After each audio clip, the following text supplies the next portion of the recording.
olunaku olw'ejjo Honorable Ssemujju NGANDA ku programu ya Capital Gang kwatera okukyazibwa buli lunaku olwa Saturday. Ensonga zalabise ng'ezitagenze ludda lwe bulungi nnyo oluvannyuma okuba nti nno omukyala amanyikiddwako nga Agatha Atuhaire omu ku abo abakuliddemu okwekalakaasa ku mikutu emitimbagano ate yasobodde okuba nti nno ayogera ku ezo ensonga ezibaddengawo butya we zibaddewo era ne lwaki alowooza nti kikyamu nnyo ekyokuba nti nno Honorable Ssemujju NGANDA ate y'emifo ky'okuba nti nno abadde nga bw'abadde ng'akola okuvayo n'ayogera ku bulyake n'ayogera akukwesa obubi office okw'abantu ab'enjawulo n'abo abali mu bifo ebinene okusinga ne ku Speaker Anita Among ate nno munnange n'agenda maaso okuba nti nno ssaawa zino ate avuddeyo n'asirika. Agatha Atuhaire yagenze maaso n'amufeesinga maaso ku maaso nga bali mu studio yemu n'asobolera ddala okumunnyonnyola lwaki ekyo Honorable Ssemujju NGANDA kyali mu kukola kikyamu. Omukyalo ono Agatha Atuhaire munnamawulire munnamateeka ate era mu kiseera kye kimu human rights activist era nga newankubadde amawulire ge yagatandika mwaka gwa 2011 naye ate saawa zino amawulire ali mu gakolera ku mutimbagano ogwa Twitter era nga kuva mu mwaka gwa 2013 abadde nga ajja awandiika ku bintu ebyenjawulo mu Parliament ate era mwaka gwa 2016 we yavaayo n'asobola okuba nti nno adda ku mutimbagano era yagamba nti eno exhibition eya Parliament si ye yasoose nga abantu abasinga baagala okuba nti nno bakiraga wabula olw'okuba yali akola mu Parliament okumala akabanga akawererako ddala alinayo sources alinayo ba informants ababadde nga bamuwa obubaka ogezaako okulaba nti ate oba oliawo abalwanirira nga bba abantu ate n'owamu okulabisa ebyo ebikyamu byonna ebiri mu kukolebwa mu Parliament. Kakati nno ensonga za Honorable Ssemujju NGANDA zazzenga ayisaawo era ye zazzenga agamba nti okwekalakaasa kuno okuli ku mikutu emitimbagano kulimu okwekubira kungi nnyo era abantu abamu ku bo tebali mu kubajjayo tebali mu kuboogerako. Amujjukira juzi yavaayo n'ategeeza nti nga ye Deputy Speaker Thomas Tahebwa atali mu kwogerebwako ate nga naye kumpi akozesa sentence ezimu nga mukama we Speaker Parliament zazzenga akozesa. Obuzibu obulala Honorable Ssemujju NGANDA bwalina yagamba nti ekizibu si ye Speaker Anita Among wabula system ezimbiddwa Mwami Museveni yeyina okuba nti nejjibwawo era yavaayo n'asaba bannayuganda nga abategeeza nti newankubadde balina obusungu era batuufu okubeera n'obusungu obwo eri ba members of Parliament wabula abannayuganda balina okufuba okulaba nti Mwami Museveni aggyibwako era abeere nga ate nno munnange ekyokuzzaako mutabani we nakyo takikolerako ddala. Awo nno n'oluvannyuma bajja kuba basobola n'okukwata kuba neeno abalabika nga ba juniors mu system eno ey'obulyake ey'okulya enguzi awamu n'okukozesa obubi office. Ngenda kubambawo amaloboozi aga Honorable Ssemujju NGANDA awamu n'aga Agatha Atuhaire wabula nja kusaba nsooke nkuwe eddoboozi lya Honorable Ssemujju NGANDA tuwulirize ensonga zasobodde okuba nti nayogerako ate n'oluvannyuma tulyoke tukomewo tunune mu nsonga za Agatha Atuhaire nga bwe yasobodde okuba nti nno ate naye azikoonako. Parliament that have changed sometimes because of the change of the leadership. The Honorable James Wapakawulo used to ride in a Mercedes-Benz with the driver and the policeman, and that was it. I have written about this and I have said it. What is taking place in Parliament is a reflection of what is taking place in the country. And for me, that's the context that has been lacking in many of the, because as I said, I am not on social media by choice, but occasionally information is sent to me or my attention is drawn to reports that are on social media. So if you are going to speak about vehicles, I remember when it must have been either the last or the other Parliament, the debate in the country was that why do you give MPs 200 million shilling to buy vehicles?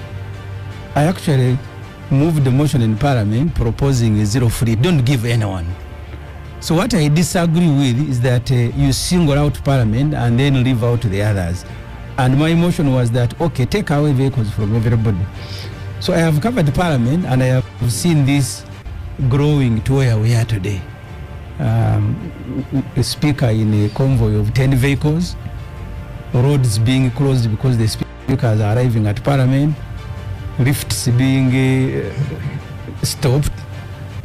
So the context has been my argument with Agatha. So the specific issues that have been exhibited, and I didn't mention Taiwa just because I was mentioning Taiwa, because I asked, we have an exhibition ongoing, so who is exhibiting and for what purpose?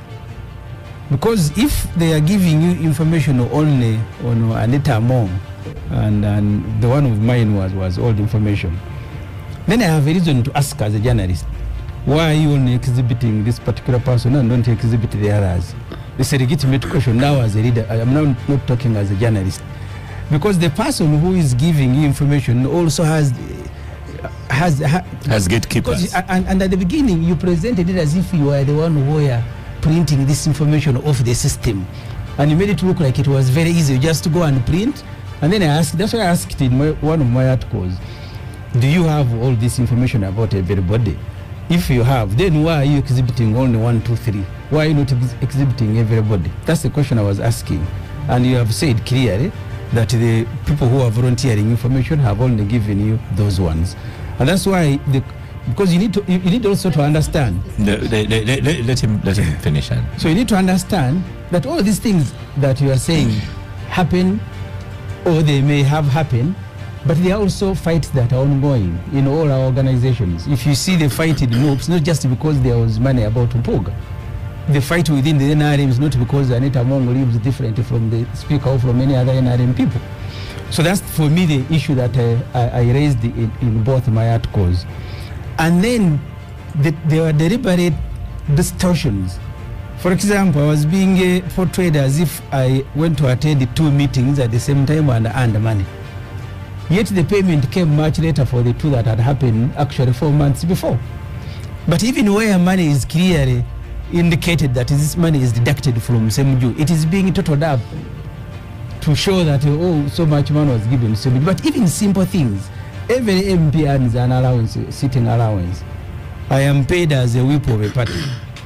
I am paid money to go for field work. All that is totaled to say that, no, the reason Ssemujju is not speaking about Anita Amongo, it is because of ABCD. And maybe that's the crime. As you said, for you are being now accused of hating Parliament. Maybe my crime was that I was not speaking about Anita Amongo as much as you wanted. But I must choose how I live in Parliament. You can't do that for me. You have said yourself that speakers deal with their enemies differently. So even the MPs must deal with the speakers differently. Because I was an MP under Kadaga, I am now an MP under a different speaker. So you want me to be reckless, and I cannot be. Her role in all this is exhibiting information. Right. She is not the one that is originating information.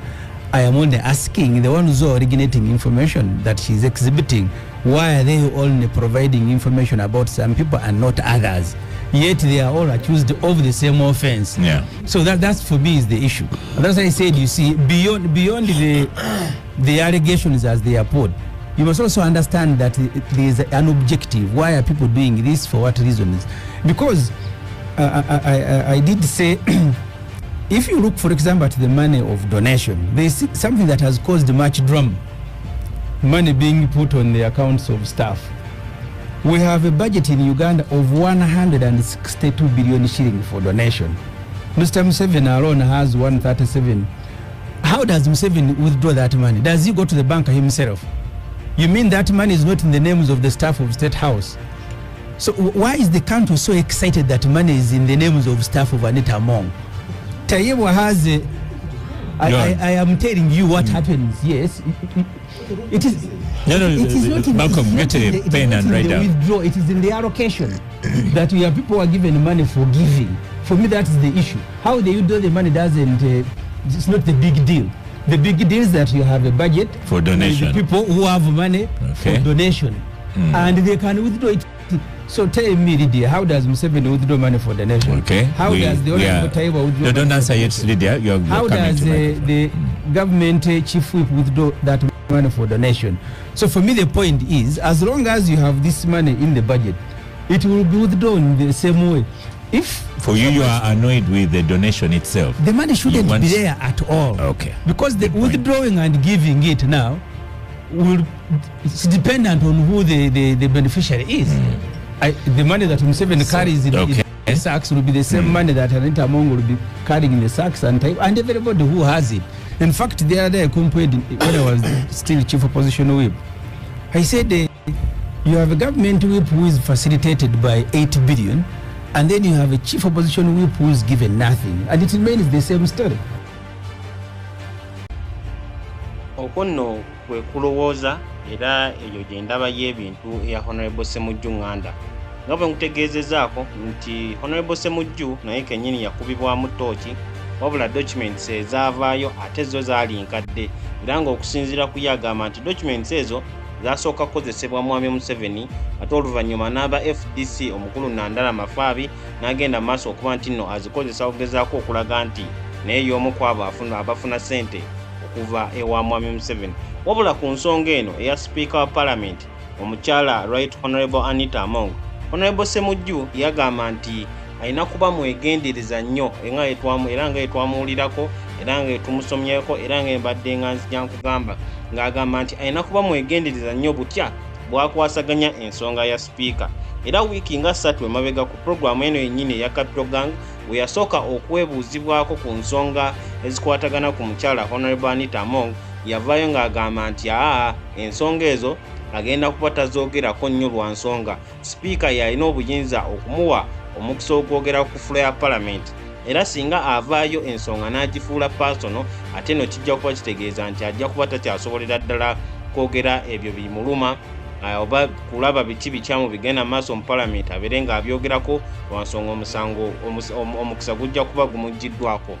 Honorable Ssemujju era agenze maaso ng'agamba nti mu kwekalakaasa kuno okuli ku mitimbagano okukolebwa ba Agatha Atuhaire, Dr. James Paya awamuleka kwenza Lutalo Bashaija, ekisookera ddala baaganye oba oliawo okugezaako okulaba nti balabisa buli omu so si kulondamu bantu bamu na bamu. Era ku ye yatutegeezaako ng'agamba nti oba oliawo abali mu kuteeka mu kwekalakaasa kuno amaanyi be ba gavumenti nga baagala bagezaako okulaba nti balabisa abantu ab'enjawulo mu Parliament so si kulabisa Parliament yonna yonna okutwaliza awamu. Wabula ate okusinza kwa Agatha Atuhaire avuddeyo n'asobola okuba nti nno amunnyonnyola bulungi nnyo ng'agamba nti bino byali mu kuwandiikako ssaawa zino ebya Uganda Parliament Exhibition si gwe mulundi ogusoose okuba nti nno abyogerako. Era yagamba nti bwe yayingirira amawulire oluvannyuma okuba nti nno yali amaze okutikkirwa, yagenda maaso n'okuba nti nno omulimu gwe yasookera ddala okukola gwali gwa kukavaringa Parliament mwaka gwa 2011 era yasooka kukolera The Independent ate oluvannyuma n'akolera Uganda Radio Network. Wabula ssaawa zino ali ku Twitter era kwali okukolera bunnamawulire. Agatha agamba nti Uganda Parliament Exhibition okulabisa Parliament si exhibition esoose, era mba mujjukira bulungi nnyo nti omwaka oguwedde waliwo exhibition eziwererako ddala era nga James Paya okusingira ddala yabadde nga akulemberamu exhibition zino.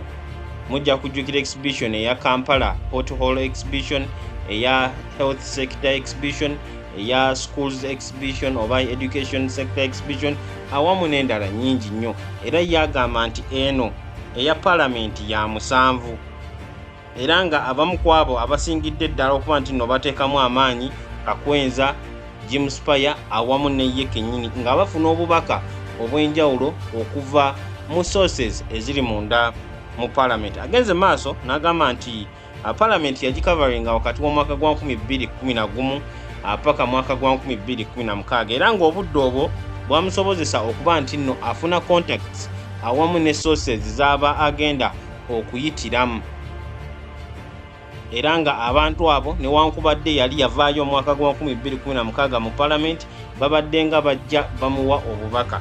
Era mwaka gwa 2022 Honorable Agatha Atuhaire agamba nti lwe yasookera ddala okuba nti nno atandika okuwandiika ku bintu ebigenda maaso mu Parliament, wabula oba oliawo tebyanyumira nnyo bannayuganda era okkakananga tebabiwadde nnyo budde. Wabula ate zino ensonga eza hashtag Uganda Parliament Exhibition ezasobodde okuba nti nno zifuna attention y'abannayuganda era bangi ku bo ne batandika okubyogerako, ate oba oliawo bye bisobodde okuba nti nno bifunira ddala attention y'abantu n'okulaba nti ssaawa zino Speaker Anita Among ateereddwako akazito. Agamba nti ekimu ku ebyo ebikyuse obunnamawulire mu Parliament ekisookera ddala newankubadde Speaker Anita Among yakajja, wabula agamba nti n'emyaka gya Rebecca Kadaga awamu ne Chris Obore ate nga nnakyalina munnamawulire bakifuulira ddala kizibu bannamawulire okuba nti nno babaako ebyomu bye bakavaringa. Era agamba nti Speaker Kadaga alina ne munnamawulire gwe yasobola okuba nti naagoba, wabula oluvannyuma okuba nti n'ensonga zagenda mu kkooti Speaker Kadaga yakkiriza munnamawulire eyo okuba nti naakomawo. Era yagamba nti Speaker Kadaga ayawukanamuuko ku ngeri gy'akwasaganyamu ensonga ze wakati we awamu ne Speaker Anita Among aliko ssaawa zino. Agatha agamba nti mu mwaka gwa 2021 yawandiika ku nsonga nga ez'okuba nti nno Parliament yali eri mu kutambula bubi nnyo, era ng'agamba nti ezimu ku ezo ensonga ze yawandiikako kyekyokuba nti Parliament baayisa amateeka 7 agakwatagana ageekuusa ku by'ensimbi mu ssaawa 3 zokka, era ng'ebintu ebimu ku ebyo bye yali agawa okulabisa ogezaako okulaba nti ate oba oliawo Parliament yakola ekituufu ogenda okunoonyereza ku mateeka nga tenakuba nti nno ayigayisa. Era ajjukira bulungi nnyo nti Honorable Ssemujju NGANDA y'omu ku abo ba MPs abaasituka ne bategeeza Speaker Anita Among nti ensonga ziri mu kukwasaganyizibwa bubi nnyo era Parliament ejja kuba etwalibwa mu kkooti singa bayisa amateeka nga tegatuukiridde era nga galimu ensobi. Wabula Speaker Anita Among bw'ati bwe yamuddamu ng'amugamba nti yenna ayagala okugenda mu kkooti yaloope agende, era n'agamba nti tunaalaba ki Parliament ki kkooti kyejja okuba nti nno ekolawo. Ebigambo ebyo Agatha Atuhaire yasobodde okuba nti nno abitegeeza, yabedde abitegeeza Honorable Ssemujju NGANDA awamu n'abo bonna bannayuganda abali eyo abali mugezaako okulaba nti baagala kumanya nsonga butya bw'abadde nga zitambuza. Era agamba nti mwaka gwa 2022 yawandiika butya Parliament yali egenda maaso n'okuba nti nno egulamu emmotoka, wabula ate emifo gy'okuba nti nno yali egula price eyaddala, wabula ate sente zabagendengera ddala nga maaso ne bazongezaamu oba ne bazisussaamu okkakananga sente y'omusolo nnyingi nnyo. Era Agatha Atuhaire agamba nti ebyo bimu ku ebyo byazzenga awandika kuwabula nga bannayuganda tebabiwa budde. Naye omulundi guno ensonga eno esoboledde ddala okuba nti nno etuukibwako, era bannayuganda ne bajjaniriza bulungi nnyo nabo ne batandika okuteekawo akazito. Agatha agamba nti Speaker Anita Among alabika embeera engeri gy'ayisaamu Parliament si nnungi nnyo, lwansonga nti newankubadde ali mu kunoonyereza era ali mu kutiisatiisa abo bonna abali mu kuggyayo obubaka obw'enjawulo, naye ate tasobola kusirisa bantu bawerako ddala kumpi 20,000. Era yagamba nti sources ezimuwa information eno ziri munda mu Parliament era teri muntu n'omu ali mugenda mu maaso nakuba nti nno amuwa obubaka obwo. Era okusinziira ku yagamba engeri gye kiri nti looya obubaka buno asooka n'abuverifyinga n'akakasa nti ddala butuufu, ate oluvannyuma n'alyoka avaayo okubuteeka ku mikutu emitimbagano nga n'obujulizi kwennyini kwe buli kyova olaba nti empapula ezisinga Agatha Atuhaire nga tanakuba nti naateekawo accusations oba kwogera ku allegations, abadde nga ateekawo empapula oba documents ezikakasa ebyo byali mu kwogerako. Era yagamba nti bw'atyo bwakola. Okugenda maaso nga twogera ku threats eziri mu kukolebwa ku bantu baneeno, Agatha Atuhaire agamba nti Mwami James Paya saawa zino ali mu kwekweka era ali mu kunoonyezebwa, era kigambibwa mbu Speaker wa Parliament oba Parliament bagenze maaso n'okuba nti nno basaba n'obubaka bwe okuva mu UCC okulaba nti ate oba oliawo bamugoberera bamutrackinga. Wabula agamba nti si yekka gwe kituuseeko, naye kennyini mu mwaka gwa 2022 oluvannyuma okuba nti nno yali atandise ku kuwandiika ebintu eby'enjawulo nga butya engeri gye baali bafunamu emmotoka, nga butya amateeka egaali gayisibwa mu Parliament, naye kennyini bamuteekako CID officer mulamba omukulu amanyikiddwako nga Charles Atwine, era ng'ono yamuwandiikako report ennene ne bagezaako n'okumutiisatiisa alekeraawo okuba nti naawandiika era nga bagamba nti okusinza ku ebyo baali banoonyereza baali bakizudde nti Agatha yali ayina obukyayi obw'enjawulo bwe yali ayina ku Parliament era ne bagezaako okumuyimiriza wabula nakati akyagendera ddala maaso okubiwandiikako lwa nsonga bye yasooka okukola era obukugu bwe okusingira ddala buli awo mu Parliament. Ku nsonga ey'omukulu Deputy Speaker Thomas Tahebwa, Honorable Ssemujju Nganda gye yasobodde okuba nti nno ayogerako nga yeebuuza lwaki tebavaayo n'okwanika abantu abalala nga Deputy Speaker. Agatha agamba nti obubaka obukwatagana ku Deputy Speaker Deputy Speaker Thomas Tahebwa tabulina lwa nsonga nti ne bali ababadde nga bamuwa information eno okuba nti naagirabisa ku mikupa emitimbagano babadde nga tebagimuwa, naye ate singa agifuna nayo aba asobolera ddala bulungi nnyo okugiteekayo lwa nsonga nti nabyo bikwata ku bannayuganda. Nja kusaba nkuwa eddoboozi lya Agatha Atuhaire ate n'oluvannyuma tulyoke tugende mu maaso twogereko ebyo ebirala bye mugenda okuba nti nno muwulira ng'ayogerako mu ddoboozi lino. Start with corporate social responsibility money. Like Malcolm rightly said, Parliament is not a corporate. It shouldn't have, and this budget was never there, by the way. It is a new creation of the 11th Parliament. No, but because you have been confusing donations and corporate social responsibility. So this Parliament has two items. The corporate social responsibility has 53 billion. 53 billion. And then there's donations. Now, it is wrong. The donations has about 5 billion. It's both wrong to have corporate social responsibility, but also not just wrong, but criminal, like Joseph Oteno here said, to have money on the accounts of individuals according to the Public Financial Management Act. Now, when I said that in a discussion with Chris Obore said, no, it is okay for a person occupying a senior position to receive money on their accounts if they can account for it. That was not true. But also, the people that are receiving money include drivers and personal assistants. So that's wrong on both, and we are not going to pick one, condemn one, and leave the other. A personal assistant maybe, but a driver. Even drivers. And these people, that is all on record. If we will wait for the report. Because a driver, if you imagine a driver's salary. We will wait for the report of the Financial Intelligence Authority that has been conducting these issues. The Honorable Ssemujju also talks about where this evidence comes from, these documents come from. Honorable Ssemujju was a journalist, so we know. No, you're not.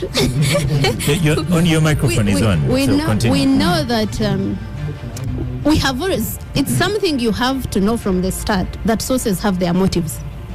You know. Yeah. And you are not going to refuse to write what information you've got as long as it's right, because you're caring about the motive of the source. So you don't care about that as long as the motive does not affect the truthfulness of this. Oh, you can take the bias out of it. For me, it's tangible information. It's not an opinion that has bias. It's objective. It's not subjective at all. So I have thought about that also, by the way, that I think the reason they have not given me information about Tahebwa is because maybe the people I'm dealing with like Tahebwa better than Anita Among. And that depends on personalities. Tahebwa tends to be nicer to people than his boss. So I have thought that maybe that's why they have refused it, because I have asked for it and I have evidence for that. But also, the other thing is that we did not write only about Honorable Anita Among. We have written about commissioners. We have written about the travels of the clerked parliament. I have all that on Twitter. So the information for me and the other exhibitors that we've got, we have written it. And finally, yes, is that we are going to go to Twitter and read all this information. I am going to ask forgiveness on my behalf and behalf of Ugandans to Honorable Ssemujju for ever having high expectations in him. That's our only crime. Because when Ssemujju says that we want him to be reckless, no, we don't want him to be reckless. We have seen him challenge other people. We thought he would challenge wrongs and corruption and misuse and abuse of power wherever it comes from. We are sorry we ever had those expectations in you, but maybe now we all know better. Thank you. At least you are talking to about someone who is here. But you don't have any proof. You don't have any proof. I beg your pardon. Your microphone. The same way she has not exhibited Taiwa, I am also apologizing on behalf of Uganda. He has that no we proof. had high expectations that you exhibited. Is my microphone on? Because I want people to hear this. He has no proof that I have information about Taiwan and I have refused, but we have proof that he has refused to raise an issue that is in Parliament on a daily basis. Oyo nno y'omukyala Agatha Atuhaire nga nnyonnyola butya bw'abadde ng'akola ensonga kikyalowooza ku biki ebigenda mu maaso mu Parliament era oba ye kennyini alinamuuko akasajja ku mutima kyova olaba abadde nga ateekayo bintu by'omu yekka.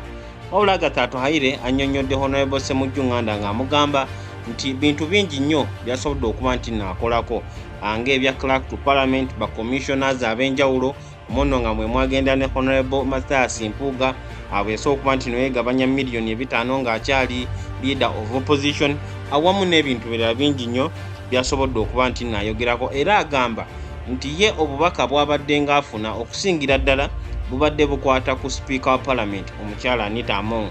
Kyova olaba obubaka obwo bwennyini bwe bumu bw'abadde ng'ateekayo era n'agezaako okulaba nti butuuka ku bannayuganda omulundi guno okwawukanako ate n'emirundi emirala gy'abadde ng'akola era nga still ayitira ku mukutu ogwa Twitter oba ogumanyikiddwa ennaku zino nga X. Kakati nno ezimu ku nsonga Honorable Ssemujju Nganda ziyasobodde okuba nti naayogerako era Agatha Atuhaire zagendedde ddala maaso okuba nti naayogerako mu kavidiyo ako. Honorable Ssemujju agamba nti Parliament awamu ne Speaker wa Parliament omukyala Anita Among ne Mwami Museveni kennyini balina ssente ze bagabira mu corporate social responsibility oba ze bayinza okugabira mu donations era ng'agamba nti ssente ezo ziri mu mateeka ye ali mu kwewuunya lwaki bannayuganda bali mu kuvaayo kukyamuukirira olw'okuba ssente za Speaker zayise mu ba junior staff be. Twalabyeko Daniel Adilo, twalabyeko Chris Obore awamu n'abalala bangi nnyo nga ye agamba nti ensonga teri ani aggyeyo ssente wabula ssente zikoze ekyo kyezirina okuba nti nno zikola. Kakati nno okusinziira ku mukyala Agatha Atuhaire wasobodde okuba nti naatereezaamu Honorable Ssemujju Nganda ye agamba nti ekizogera ddala Parliament y'eggwanga erya Uganda ebadde nga terina ssente ziri allocated oba ziteekeddwawo kuspendingibwa nga corporate social responsibility era okusinziira ku yagamba nti kimenya amateeka okuba nti Speaker wa Parliament alina ssente eziyitira mu corporate social responsibility ate alina ne ssente eza donations era okusinziira ku Agatha agamba nti awo Honorable Ssemujju wasobodde okuba nti naabibuzaabuliza ekintu ekitali kituufu. Agatha agamba nti kusinziira ku information gw'alina Speaker wa Parliament oba budget eya corporate social responsibility balina budget ya biliyoni 5.3 ate mu kiseera kyekimu balina budget eya donations eziwererako ddala biliyoni 5 era nga yagamba nti kimenyera ddala amateeka okuba nti ebibiri byombi bigabibwa Speaker ate nga ekimu ekya corporate social responsibility kyakajjawo mweno Parliament yennyini ey'omulundi ogw'11 wabula Parliament eziiseeko emabega teri Speaker yenna abadde ayitira mu corporate social responsibility okuba nti nno ayisaamu oba afuna ssente ezo ezasobodde okuba nti nno zirabikibwa mu biwandiiko nga Speaker Anita Among awamu n'abo ba junior staff be bali mu kuziwithdrawinga. Gye buvuddeko twayogerako ku nsonga y'okuba nti nno okusinziira ku tteeka nga Alex Waiso Mufumbiro yagenda maaso n'okulinnyonnyola yannyonnyola ng'agamba nti okusinziira ku tteeka erifuga ssente oba ensimbi terikkiriza muntu yenna kubeera na ssente zisukka miliyoni 5 ku akawunti ye nga ssente ezo zigenda mu donations oba kukola mirimu gya gavumenti. Wabula ate okusinziira ku ssente ze twalabyeko ku accounts ez'abantu nga Chris Obore miliyoni eziwererako ddala mu 3 awamu ne mu 4 ze zasobodde okuba nti nno ziyitibwa oba ziyisibwa ku accounts ezo. Agatha kyagamba nti ekyo kikyamu nnyo era tekirina kuba nti nno kikolebwa. mu kumaliriza show era mu kumaliriza submission ya Agatha Atuhaire yagenze maaso ne yeetondera Honorable Ssemujju NGANDA ng'agamba nti amwetondera ku lulwe ne ku bannayuganda bonna ababadde nga bamulinamu essuubi eddene olwansonga nti yabadde omuntu ayogera ku bintu ebiruma abantu n'alumba omuntu ne waba munene atya naddala nga President Museveni n'ayogera ku budget ye n'achallenginga buti ebintu we bikolebwa wabula ate saawa zino wavayo n'agamba nti ali mu kwegendereza olw'okuba speaker yamuwa ebbeetu okuba nti nayogera mu Parliament ate kiba kimaliramu ddala bannayuganda amaanyi lwansonga nti ye y'omu ku abo ba members of Parliament be badde balabira ddala nti ensonga yonna oba ekwata kwani kasita abanga kyakola kikyamu ajja kuvaayo agyogereko. Shonno bwetyo yabadde gwe yadatana okuba nti n'omukusa okuba nga ogifuna awamu n'okugitegeera bulungi nnyo naddala ebyabadde wakati wa Honorable Ssemujju NGANDA awamu ne Agatha Atuhaire bwebityo ebyasobodde okuba nti nno bitambula olw'okusaba lwako abangi. Tusazeewo tulabe nga tukola share eno era tugikuteereyo obere nga obiraba bulungi nnyo era obinnyonnyoke ate naawe nja kusaba ogende maaso okuba nti nno osharinga video niyo abadde atana okuba nti naafuna obubaka buno bumutuukireko ddala bulungi nnyo era asobole okuba nga amanya biki ebituufu ebyabaddewo. Nkiseera kyekimu nyaga kujjukiza nti gwe nawe alina ekirango alina bizinesi yo oba information yonna gy'oyagala okuba nti nno esiba ku mpewo zaffe za Point Media UG koneko ku namba eri ku screen yo eri 0701 701 019. Point Media UG kambagalize olunaku olulungi obere bulungi era mweraba.